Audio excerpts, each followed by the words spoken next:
Peristiwa Isra Mi'raj disebut dalam Al-Quran pada surat Al-Isra ayat 1 dan An-Najm ayat 13. Dikatakan dalam beberapa hadis, arti dari kata Isra adalah perjalanan, atau tepatnya perjalanan Nabi Muhammad SAW dari Masjidil Haram ke Masjidil Aqsa. Sedangkan arti kata Mi'raj adalah naik dari perjalanan tadi menuju ke Sidratul Muntaha, langit yang tertinggi. Tatkala Nabi Muhammad SAW sedang berada di suatu tempat, beliau didatangi oleh malaikat Jibril. Malaikat Jibril hendak mengajak Nabi ke sumur Zam-Zam yang terletak tidak jauh dari Ka'bah. Di tempat itulah malaikat Jibril membelah dada Nabi Muhammad untuk yang kedua kalinya.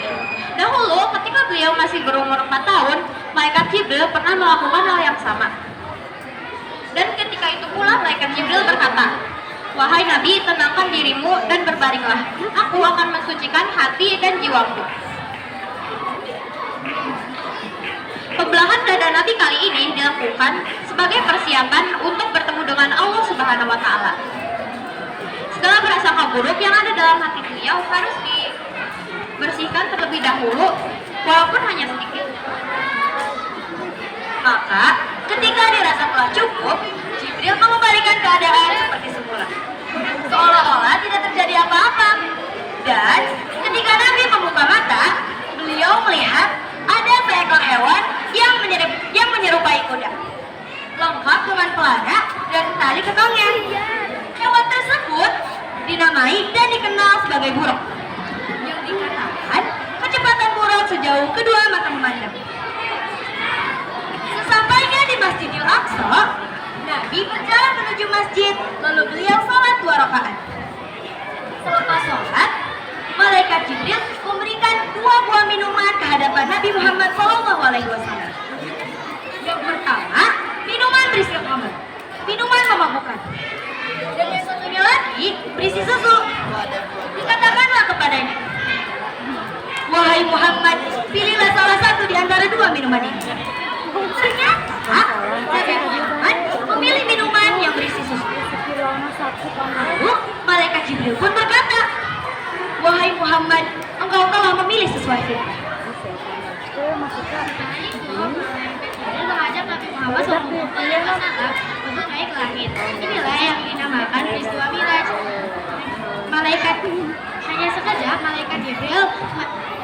Sekejap malaikat Jibril dan Nabi Muhammad SAW telah sampai di depan pintu langit yang pertama, atau disebut juga langit dunia. Malaikat Jibril Nabi Muhammad SAW memasuki langit pertama dan mendapati Roro yang berada Kemana ya? Gisma kemana Albi? Ketika melihat ke arah kanan, laki-laki itu tertawa, sedangkan laki-laki itu tampak sedih. Siapakah laki-laki itu? Wahai Jibril, ucap Muhammad, dia adalah Adam, manusia pertama dan nabi pertama yang berada di bumi. Ucapkan salam kepadanya. Nabi Adam mengetahui kedatangan Nabi Muhammad, mengenali beliau dan menyapa dengan Assalamualaikum warahmatullahi wabarakatuh. Waalaikumsalam warahmatullahi wabarakatuh. Selamat datang wahai Muhammad. Malaikat Jibril menjelaskan penampakan para di sekitar Nabi Adam kepada Nabi Muhammad. Di sebelah kanan beliau adalah para syuhada. Dan itu Nabi Muhammad juga diperlihatkan azab bagi orang yang benar memakan harta Nabi. Selanjutnya, malaikat Jibril dilayani Muhammad naik lagi kedua. Malaikat Jibril sedang meminta izin pada malaikat menjaga pintu langit tersebut. Jadi percakapan yang sama seperti sebelumnya. Untuk kamu terbaik telah datang ke langit kedua ini. Nabi Muhammad bertemu dengan Nabi Ria dan Nabi Ismail. Malaikat Jibril Nabi Muhammad untuk menyapa keduanya. Assalamualaikum warahmatullahi wabarakatuh. Waalaikumsalam warahmatullahi wabarakatuh. Selamat datang Nabi Muhammad SAW. Malaikat serahkan kepada Kemudian, malaikat Jibril mengajak Nabi Muhammad untuk naik ke langit ketiga sampai ke 7. Di sana, malaikat bertemu dengan Nabi Nuh. Dan di langit ke-7 ini, Tadi gesap piring. beliau masuk ke dalamnya dan tidak berhenti untuk tasbih memuji kepada Allah Subhanahu wa Ta'ala. Dan pada saat itu juga beliau melihat Allah Subhanahu wa taala dengan hatinya.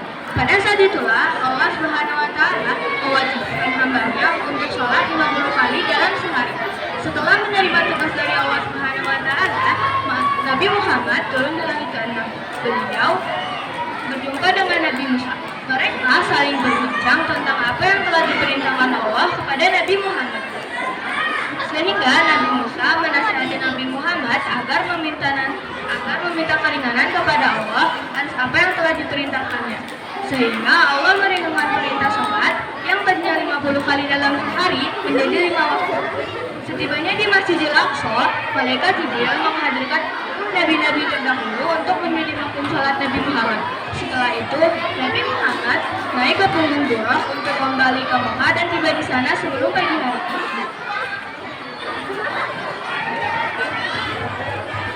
Demikian kisah yang kami sampaikan.